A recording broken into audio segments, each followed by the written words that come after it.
Welcome to Pale Blue Pod, the astronomy podcast for people who are overwhelmed by the universe but want to be its friend. Hey everyone, I'm Dr. Moiya McTier, an astrophysicist, folklorist, and friend to the universe, and some of the people who inhabit it, like my co-host.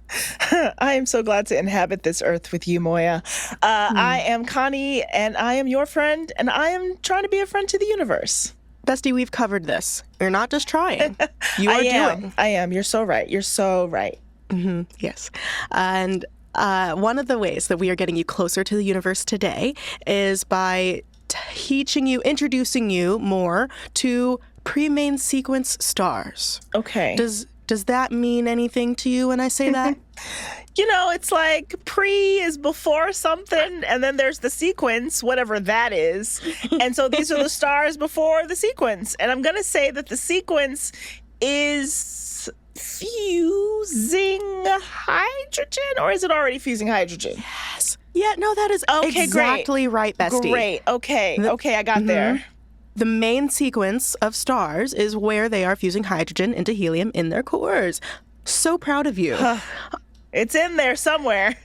I mean, this is your 30th. This is your 30th episode. Wow. And I'm learning, guys. I'm learning. I really do feel like if we gave you some sort of like quiz now, you would do so much better than you did. Oh, absolutely. Before.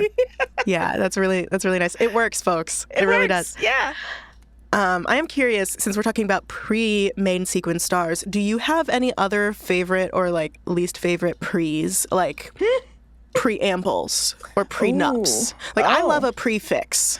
I do love a prefix. I hate a prescription because it's just I wouldn't hate it if it weren't the way that it is here, you know? Mm-hmm. Yeah, that's fair. Yeah. And if we lived in a place with universal health care, maybe. Exactly. Yeah. I do like a pre-fee menu. Because I hate choosing. Fair. I can be picky, so those actually stress me out because it's usually a lot of money for not a lot of options. That is true. So there's that balance there. Mm-hmm. Yeah, a more affordable pre-fee menu, yes, for absolutely. sure. Mm-hmm. Yes. Well, my other type of favorite is our pre-main sequence stars. Absolutely. The patrons who have been supporting us every month, some of them since the very beginning. And amazing. I know we don't get to say the pre-main sequence stars' names on all of the episodes, but since we're doing this episode about pre-main sequence stars, it only seems right to shout out all the people who support us, starting with Malachi Wade, Tiana, who's my cousin. Love you, cuz. Three's the Charm. Ileana. Francis Carter. Becca Tizard. Sebastian Steiner. Dan Shields. Jason Minich. Michael Yancey. Sean A. Klinsman. Alyssa Frankel. Haggai. Lyle, Suburban Cryptid. Veronica Chu. Hannah. Eleanor Mulshine. I've always loved that name. It's great. Gina Verdi. Connor Halpin. Rosie. Long Tone. Kashmira Wag. Mark J. Mahoney. Anna. Jamie. Cindy Flagg. Allie M. Jacob Arthur. Wayne W. Megan Benson. Kelsey. Shanna Mendel. James Killen. And Fred M. Thank you all so much. I know that we would not be able to do this podcast without your support, so thank you all. Absolutely. Listeners like you. It really makes us feel like PBS when we say that. Yeah, I was leaning into it. I heard it, yeah. So I really want to dig deep into the star formation process today because I know I've said countless times in my lectures and in these podcast episodes that when stars form or when planets form, it starts with a cloud of gas that collapses into a hot, dense star that can fuse hydrogen into helium. And now in this episode, I want to take that sentence and expand it into like 30 minutes of detail. Okay, great. Thank you, because that sounded like a lot of things happening at the same time. Say more about that. Like the gas cloud collapsing and forming a dense hot star? Not at the same time. I guess it's a lot of things happening in that short sentence. Yeah, that's me, really condensing a lot and reducing it a lot. And so I want to show you that process takes millions of years for a reason, because it really is that slow. So we are going to start like usual, with a cloud of gas. And I sometimes will specify that the cloud of gas has to be cold and that it gets perturbed for some reason. Yes, bestie. Is all natural gas colorless? I don't know. Oh. I was just wondering if gas clouds are, like, what do... Visible. Yeah, like, what do they look like? Well, is it colors so or is it, like, gray? Great question. I know that what you've seen in like Star Trek or Star Wars when they've had to fly into a nebula, for example, it does not look like that because it's way less dense. Even though I'm calling these dense clouds of gas, they are still orders of magnitude less dense than Earth's atmosphere. Okay. So it's still very spread out. But if you were to zoom out, then you would take pictures of like the Orion Nebula or the Horsehead Nebula. And even those are false colored images. Right. So it probably wouldn't look like that to your eyeballs. Yeah. But they're not colorless. Like if you were out in space and you could see them from far enough away, they would look like something because there is starlight shining through them. Okay. Yeah. That answers that question. Yeah. At least for the clouds where the stars have already formed. But if the stars have not yet formed, then you wouldn't be able to see them because there's no starlight illuminating them. Right. Okay. Yes. So I have said that the gas cloud has to be cold and then it has to be triggered to shrink in on itself. Maybe that is some piece of wind that has moved through the gas cloud. Often that might be a previous generation of stars that has formed and produced stellar winds or formed and then gone supernova because they were massive enough and then produced these giant shock waves that travel through a big cloud of gas. And so for some reason, the material in the cloud gets pushed around a little bit, and that sets off this waterfall of events. Yeah, I was thinking it was like a domino effect to like the different clouds like suddenly bumping into each other. It's like, oh no, we gotta collapse. Precisely, yeah. And it's not just any type of gas. It has to be molecular gas. These molecular clouds are different from other types of like neutral hydrogen clouds, for example, because they're made up of denser, heavier molecules like carbon monoxide and molecular hydrogen, which is two hydrogen atoms together instead of just one hydrogen atom, which is much lighter and floats more freely in the universe. And so for these molecules to come together, you need temperatures of around 10 to 20 degrees Kelvin, just about 10 to 20 degrees above absolute zero. Wow. So that's what we mean by cold gas. And the whole molecular gas cloud, which is going to be thousands, a million times the mass of the sun, that whole gas cloud is going to collapse into smaller fragments of what we call like core clouds. And those core clouds, which are still not stars, they have the mass of around 10,000 suns. And then those core clouds will collapse further and fragment further into protostars. So finally, after 10 million years, this big molecular cloud of gas will shrink down into thousands of little protostars. They're called protostars because they are not yet stars. Okay. They are not yet doing any sort of fusion, and they're not even... We can't see them because these protostars are surrounded by their stellar cocoons. Okay, tell me more about a stellar cocoon because I want to be in that. Not actually because, you know, you said something about carbon monoxide earlier, so like obviously, but symbolically. Yeah, you want to get involved in that. You're like, hey, those words sound stellar great cocoon, together. Email me. Yeah. So for another million years or so, these protostars are surrounded by opaque clouds of the rest of the molecular gas that still hasn't fallen into the protostar yet. And so you cannot see through them in the optical. But the gas that's falling onto the protostar converts kinetic energy because it's moving very quickly. It's falling down. It converts kinetic energy into heat through that process. So the whole system starts to heat up. And as we've discussed in previous episodes, what type of light can you see when things start to heat up in the few 100 degree Kelvin range? Infrared? Infrared. Yeah. Yes. Yes, it's the infrared light that we can see from these protostars still kind of in their cocoons after they've been heating up for a while. No, that makes sense because it is colder things than what we typically are with the other instruments and the other light sources. Okay, yeah. Yes, because even though we think of infrared as the heat type of light, it's really only human type of heat. If you have hotter stuff, then it's going to be shining in the optical or the UV or X-ray or whatever. Right. So we can see them in the infrared after they heat up enough, and we've actually been able to observe some of these very early protostars in near stellar nebulas, like the Orion Nebula, for example. So we've been able to observe them, and we know that they are not in their final form. These protostars, once we can see them still, they're only about 1% of their final mass. Wow. Yeah. A bunch of the material left over from their small little fragment of the gas cloud still has to fall onto the protostar.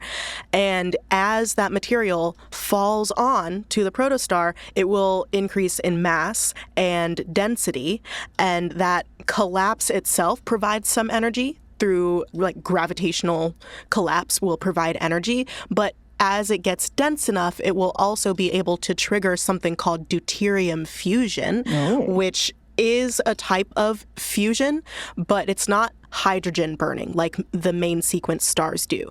Deuterium fusion has a much lower barrier to entry, a much lower energy threshold, so you only need temperatures around 1 million degrees Kelvin.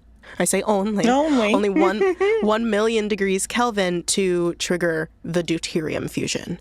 And through all of that energy, the star is able to start to glow. It's able to start to get to the point where it's gathered enough material and it's starting to collapse in on itself to be a real star. But there's this other phase in between, and that phase has different tracks depending on the mass of the initial protostar. Oh, because is this the chart you showed me a few weeks ago where the different star types are in different, like they all have different, I don't remember what the axes were, but there was a chart, and the bigger stars were on one side, and some of the other stars were on another side, and all the pre-main sequence stars were all at the bottom-ish to the left. Yes. Yeah. Yeah. Oh, we're going to see that chart. Okay, great. We're bringing it back. Literally, if you see down a little bit in the notes, you would see that chart. Yes.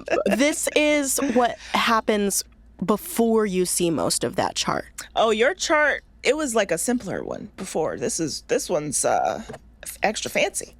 Well, yes, Bestie, because as you get more familiar with the material, you can engage at deeper levels. Yes. That's pedagogy for you. Hey, we love it. So after you're a protostar, when you're doing some deuterium fusion and you have energy through gravitational collapse, you split off into different tracks depending on your mass. The low mass stars that are less than 2 times the mass of the sun, they go on the T Tauri track or the T Tauri track. These T Tauri stars are named for the first star of its kind, like in this classification, which was discovered by John Russell Hind in 1852. And it was a weird star that varied in brightness in an unpredictable manner, and it was in the Taurus constellation. So he called it a T Tauri star. I knew you'd like that. These T Tauri stars, they have masses that are above brown dwarfs, so they can achieve some deuterium fusion and eventually will do heavier fusion. Brown dwarfs are not massive enough to do that. They are under 20% the mass of the sun, or about 75 times the mass of Jupiter. So if you are below that, then you're probably going to be a brown dwarf, and you're not going to get to go onto this T Tauri track. So T Tauri stars are above that 20% the mass of the sun limit and less than 2 times the mass of the sun. And they can be identified in a few different ways. You can look for their brightness function. I have provided for you a light curve of a typical T Tauri star. Okay. And so on the x-axis, you have the time period in days, so it goes from like 0 to 200 days. And on the y-axis, you see how bright the star looks. And It's just a jagged line. Yeah, it's with fluctuating chaotically. Yeah, there's no rhyme or reason to it. There's no periodicity. If this were a star that had a planet transiting in front of it, we would see nice regular dips in the light curve. Even if this were a different type of variable, like a Cepheid variable star, it would have regular periodicity to its brightness. It would have a cadence that it follows. These T-Tauri stars are chaotic, and so that's one way to identify them. They also have specific elements in their spectra. They tend to have more lithium than main sequence stars because lithium gets burned or processed at higher temperatures. So by the time a star is hot enough to fuse hydrogen, it's also probably burned through most of its lithium. And so lithium is a way that we can identify young stars, and the amount of lithium gives you an idea of how young a star is. Sure. That's what Evanescence said, too. What did Evanescence? They have a song called Lithium. These T-Tauri stars are highly magnetic. They have a lot of flares going off at unpredictable moments. They have erratic brightness, and that is most likely from all of the material that is actively falling onto the star and causing little explosions as it reaches the surface. And their typical rotation periods are between 1 and about 10 days. The sun's rotation period is about 27 days. But that's not, it doesn't rotate as a solid body. So it's 24 days at the equator and closer to 34 days closer to the poles. Right. Which rotate more slowly. Yes, I did forget that fact, and it did trip me up again, but I recovered fast. It's just it doesn't move as a solid. That's a wild thing to say. So I had to process it again, Yeah. It is not a rock like the Earth is, and so it all moves as a fluid thing, which is weird and harder to imagine.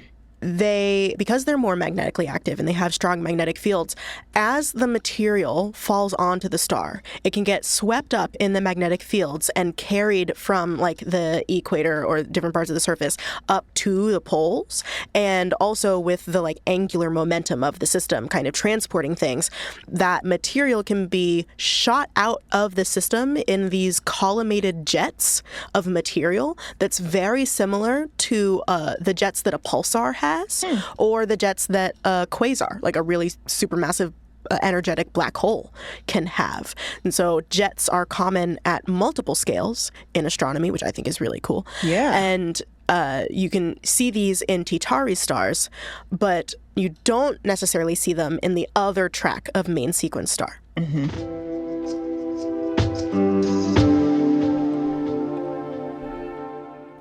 Hello, 'tis I, your fellow friend to the universe, Dr. Moiya. Connie is out adding little bullhorn headbands to all the statues in the building in honor of the Taurus constellation, because she's a Taurus, but also in honor of the T-Tauri stars, for without them, stars like our sun would not exist. But while she's gone, I'm going to share some messages with you. The first is a big thank you to all of the patrons who support the show every month, especially our pre-main sequence stars. Please think of this episode as a big hug from us to you. And of course, we want to give a special shout out to our sun-like stars. So thank you, Scott Reynolds, Tom T, Seven Petrichor, Ashley Shambo, Bruce Sedloff, and Kelly Bennell. You're all perfect and golden. For everyone else who's listening to this and has not joined our Patreon, what's up? You could join this awesome group of people in supporting an independent podcast. You could hear your name on the show, make it onto our patron star chart, and get research notes for most episodes starting at $5 a month at patreon.com/palebluepod. Of course, if a monthly donation isn't something you're into right now, you could donate once and become a supernova in the Pale Blue Pod sky at the PayPal link. That's also in the episode description. And if you can't support us financially at all right now, we understand. Things are hard, the world is weird, and honestly, Connie and I are just honored to be a part of your week whenever you're listening to us. So if you would like to help the show grow without throwing money at us, you could rate and review the show on whatever podcast platform you use, or you could take an episode link and send it to someone who you think would enjoy that particular episode. But no matter what you do, thank you so much for listening. My next message is a podcast recommendation. It's another show in the Multitude Collective, and it's called Wow If True. This is your one-stop internet culture shop, explaining how what's happening online shapes the real world. The hosts are the internet experts and real-life besties to unravel it all. One is tech culture journalist Amanda Silberling, and the other is science fiction author / attorney Isabel J. Kim Esquire, who has a book coming out this week. It's very exciting. It's called Sublimation. Check it out. The podcast is asking and answering your burning questions about the internet, like why are edgelord tech bros literally everywhere, even in the White House? Is Pepe the Frog a hate symbol or just a misunderstood green guy? And they had an episode a few weeks ago about Shy Girl, the horror novel that got canceled because it was made with AI. So check it out. They have some interesting, nuanced gab-seshy conversations. It's really fun. Check out Wow If True wherever on the internet you find your podcasts. New episodes come out every other Wednesday. All right, y'all, Connie is back, and she still has a couple headbands left for us to wear. So picture us with horns and cow ears for the remainder of the episode, please, and thank you. So if T-Tauri stars are for the relatively lower mass stars, the stars that are higher, that are more massive than 2 times the mass of the sun, they are called Herbig AE/BE stars. They're named after George Herbig, who identified them in 1960, and they have weaker magnetic fields. I don't know if we know why completely. Maybe something to do with how the heat is transferred inside. I'm going to get to that in a second.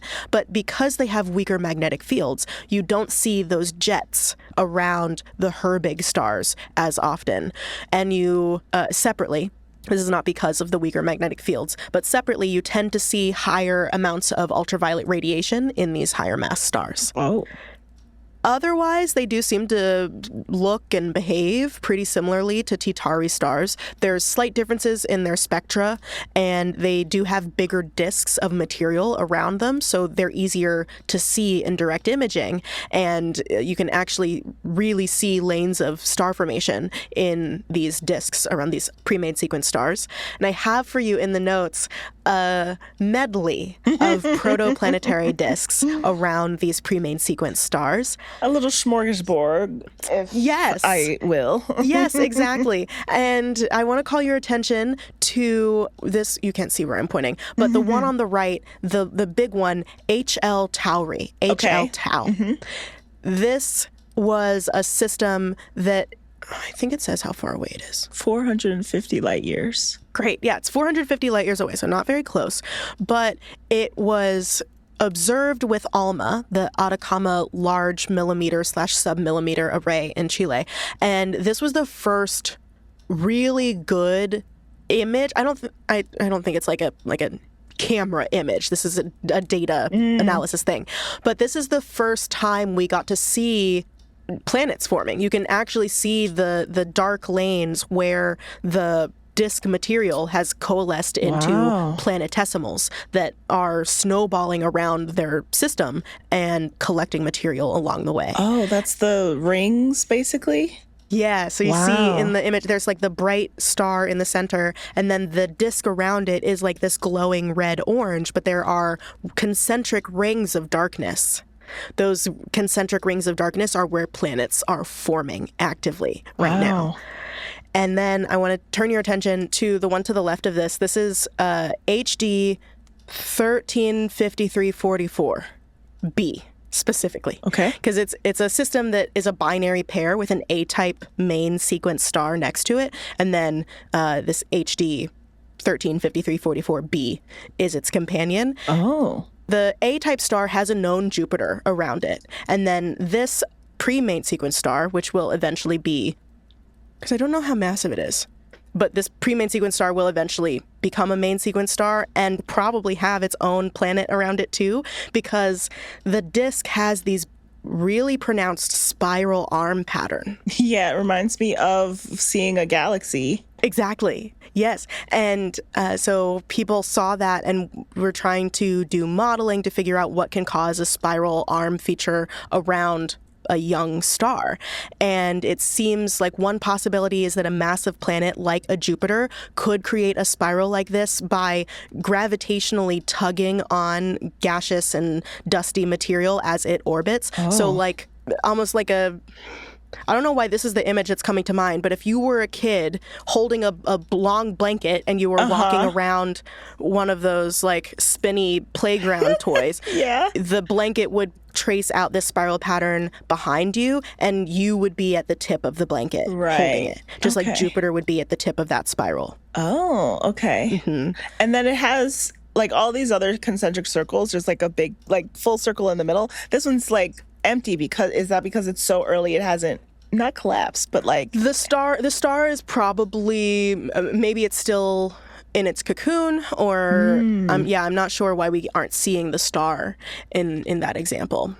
I don't even know how massive it is, but it might have a Jupiter that's creating those spiral arms, or, and this is another potential scenario for getting those spiral arms, if the disk mass is close to the mass of the star, like a quarter the mass of the star, then the whole disk itself is less gravitationally stable because gravity is less simple.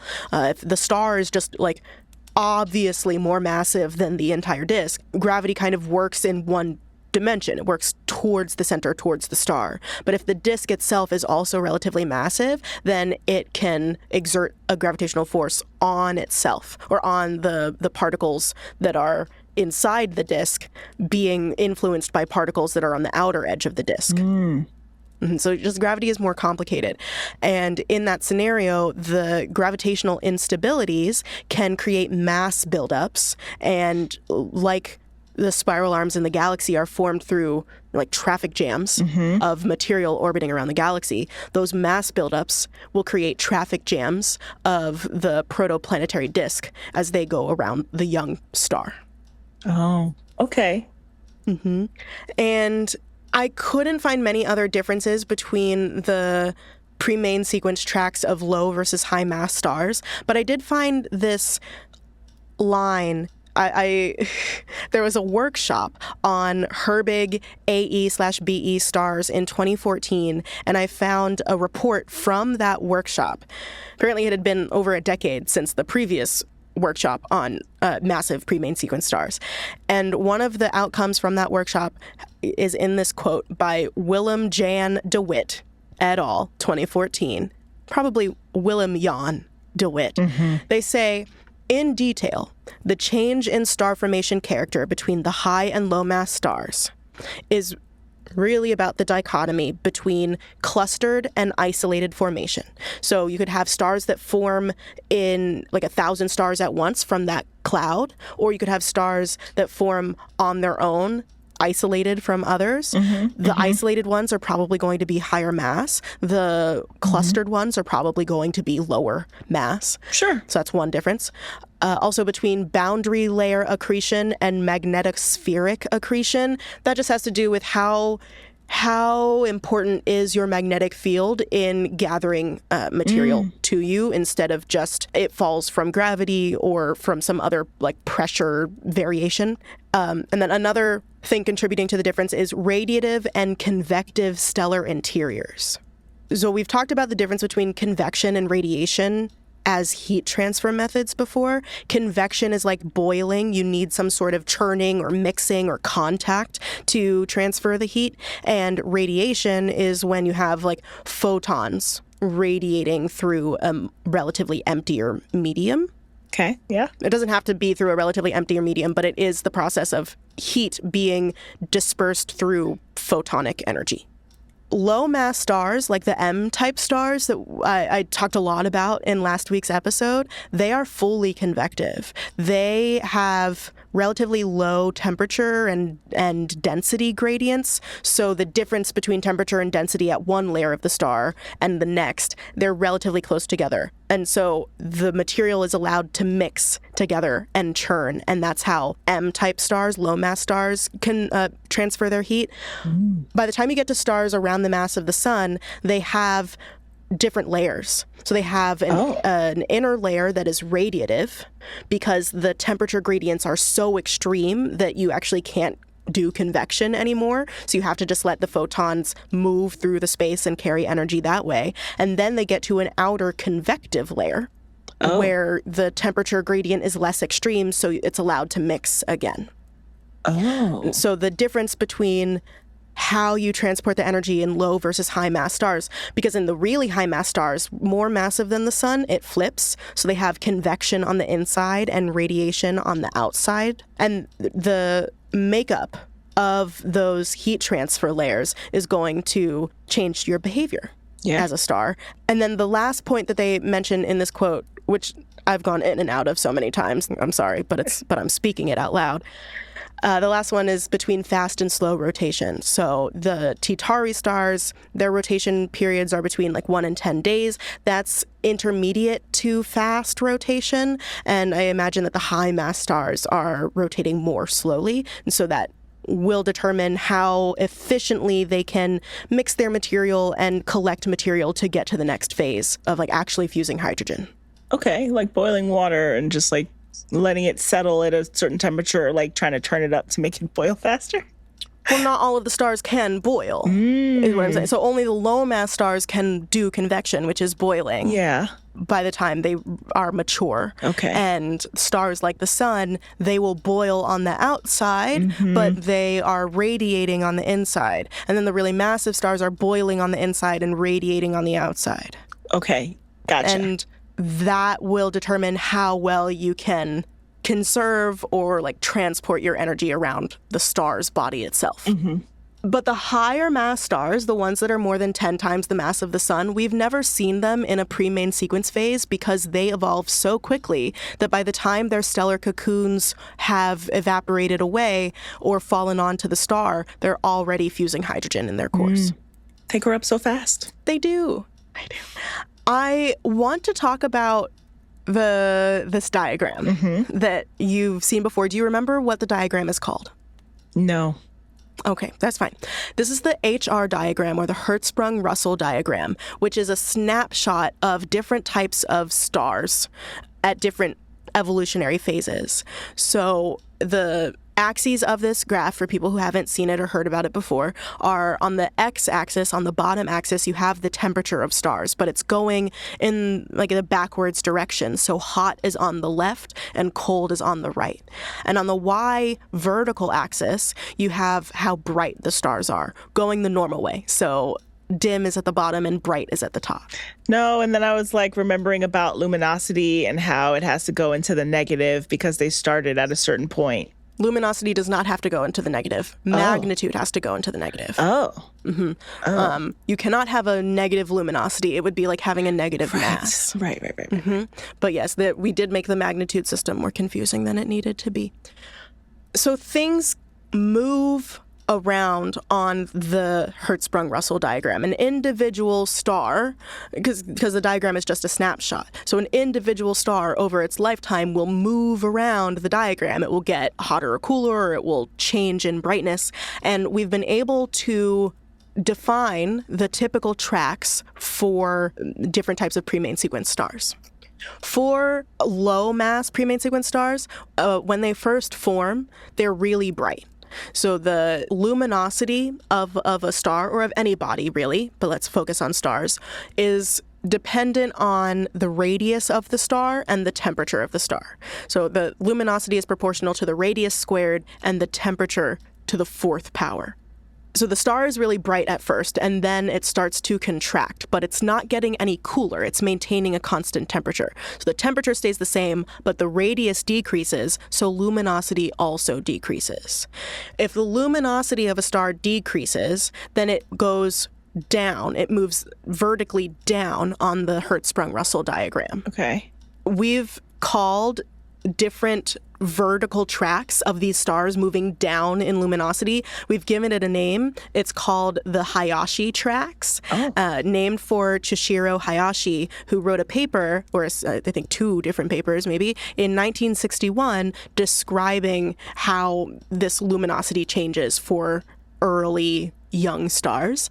And these are all for fully convective stars because they're so young and they haven't gotten hot and dense enough to form radiative zones. So You know how just like all babies start off female? Okay. Uh-huh.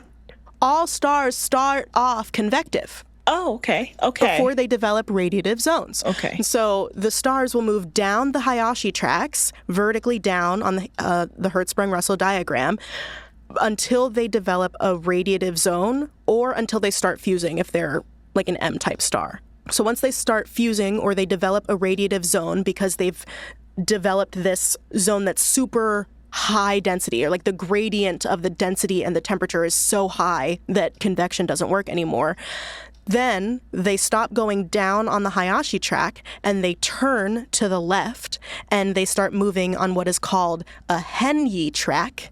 And the Henyi track moves horizontally over to where the main sequence line in the HR diagram is, because this is when the star is able to finally move towards hydrostatic equilibrium. Hydrostatic equilibrium is like the magic spell that all stars are using to maintain their shape. It's when the gravity of the, like, pulling in because of their mass is balanced by the pressure pushing outward from fusion in its core. And so the stars are getting hotter, but not necessarily more luminous, because they are also getting smaller. The temperature is increasing, but radius is decreasing, so luminosity stays around the same. So they just move horizontally over to the main sequence. And so now we are at the stage where the stars can fuse in their cores. So now we are at the point where the star has accreted enough material, it's gained enough mass that it can condense to achieve and exceed temperatures of 10 million Kelvin. That is the minimum temperature you need to have to fuse hydrogen into helium in your core. Wow. And so then it's able to achieve that outward pressure from fusion. It has hydrostatic equilibrium, so its shape can be maintained. And that outward pressure also produces a stellar wind. And that wind will push other material away so that it stops falling onto the star and it stops gaining more mass. And that's also what will help influence the evolution of planets in the system. Because this whole process from the initial gust of wind moving through the molecular gas cloud to, okay, you have a star that's fusing hydrogen into helium, that whole process can take 50 million years. And during that time, asteroids are forming, the gas giant planets are forming farther away, like outside the heat influence of the star. And after the star ignites fusion in its core, and 50 million years later, when its stellar wind has calmed down a little bit, that is when terrestrial rocky planets can form, the planets we covered in last week's episode. Okay, so that's a long... It is a long time. And that's the story of pre-main sequence stars and how they eventually lead to star formation and planet formation. That is very cool. Especially the chart where we could see like the planet formation like in the grooves of the circle. It's like cool that you can kind of see how it's building that way. I do like that. Yeah, the HL Tau image was really popular when I was in school. I went to visit ALMA in, was it 2019, I think? And we went to the telescope facility and they had that image very proudly and prominently displayed. Yeah, I bet I would too. Yeah. Any lingering thoughts or questions about formation of these things? If someone would like to be a pre-main sequence star, where can they sign up? Yes, they can sign up at patreon.com/palebluepod. Our pre-main sequence stars can join for $5 a month. And for that, you get access to research notes for every episode. So the 20 links that I think will help you deeper understand what I've covered in the episode, or if there are any extra details that I didn't include or forgot to include, they're in the research notes. And you also can become a little white dot on our Pale Blue Pod sky chart. Yes, so go check that out and support us here at Pale Blue Pod. And no matter if you are a pre-main sequence star or not, you are space. Yeah. Whether you've jumped out of your stellar cocoon or not, you are space. That one was for me. Thank you, bestie. Always.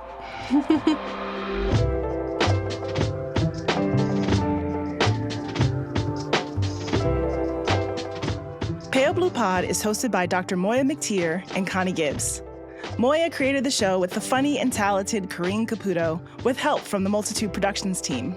Our theme music is by Evan Johnston, our cover art by Shay McMullen, and our audio editing is handled by the superlative Nisha Stanton. Stay in touch with us and the universe by following @PaleBluePod on Instagram or check out our website, palebluepod.com. I, Moiya, am Go Astro Mo on all socials. And I'm @ConStar24 on Instagram.